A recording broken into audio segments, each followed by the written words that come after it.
Saviez-vous que dans le Nouveau Testament, un seul homme est mentionné près de 200 fois, bien plus que tous les autres apôtres réunis? Est-ce un hasard? Ou est-ce la preuve d'un plan divin?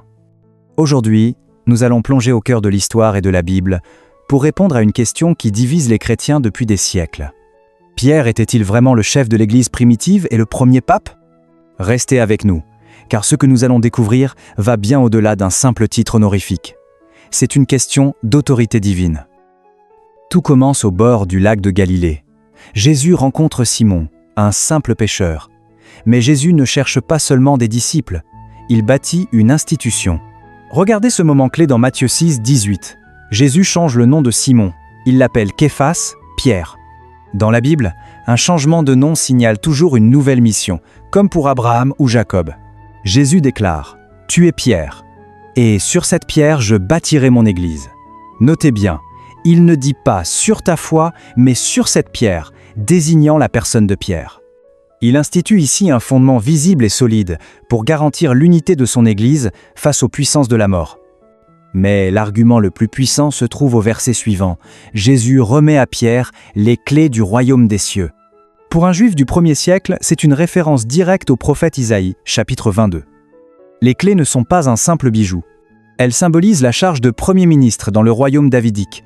Celui qui a les clés gouverne la maison quand le roi est absent. Jésus donne aussi à Pierre le pouvoir de lier et délier. C'est un langage juridique rabbinique. Pierre a l'autorité finale pour définir la doctrine et la discipline. C'est ce qu'on appelle aujourd'hui le magistère. Certains diront, c'est juste une interprétation. Alors regardons les faits. Comment Pierre agit-il après le départ de Jésus? C'est frappant. Dans toutes les listes d'apôtres du Nouveau Testament, Pierre est toujours nommé en premier. Matthieu le qualifie même de proto le premier. Les statistiques sont écrasantes. Pierre est mentionné 191 fois. Jean, le suivant, n'apparaît que 50 fois. C'est Pierre qui prend l'initiative de remplacer Judas, acte 1. C'est Pierre qui prêche le premier sermon à la Pentecôte, acte 2. C'est Pierre qui tranche la première grande crise de l'Église lors du concile de Jérusalem en acte 15, en déclarant que le salut est par la grâce. Quand Pierre parle, le débat s'arrête. Cette primauté n'est pas une domination, c'est un service d'amour. Dans Jean 21, Jésus ressuscité demande 3 fois à Pierre « M'aimes-tu » et il lui commande « Paie mes brebis ». Jésus est le bon pasteur, mais il confie son troupeau terrestre à un vicaire humain. Pierre reçoit la charge pastorale universelle. Il doit nourrir et guider toute l'Église, juifs comme païens, comme nous le voyons avec le baptême du centurion Corneille. Mais alors, cette autorité est-elle morte avec Pierre? Absolument pas. Tout comme les apôtres ont remplacé Judas pour que sa charge continue, la charge de Pierre devait perdurer. L'Église est un corps vivant. Elle a toujours besoin d'une tête visible. L'histoire confirme que Pierre est parti à Rome, la Babylone biblique, où il a subi le martyre.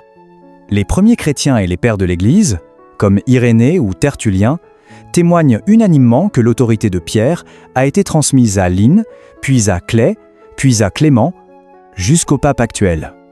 C'est une chaîne ininterrompue qui garantit que l'enseignement que nous recevons aujourd'hui est le même que celui des apôtres. La papauté n'est pas une invention médiévale. C'est la réponse de Jésus pour garder son Église unie dans la vérité et la charité à travers les siècles. Comme nous le voyons sur cette dernière image, le pape est le serviteur des serviteurs de Dieu, le point de repère visible dans la tempête. Alors, la prochaine fois que vous verrez le pape, souvenez-vous, vous ne regardez pas seulement un homme, mais l'héritier du pêcheur de Galilée à qui Jésus a dit « Je te donnerai les clés ». Si cette vidéo vous a éclairé, mettez un pouce bleu, abonnez-vous pour plus de contenu apologétique et dites-moi en commentaire quel autre aspect de la foi catholique voudriez-vous voir expliqué. À bientôt!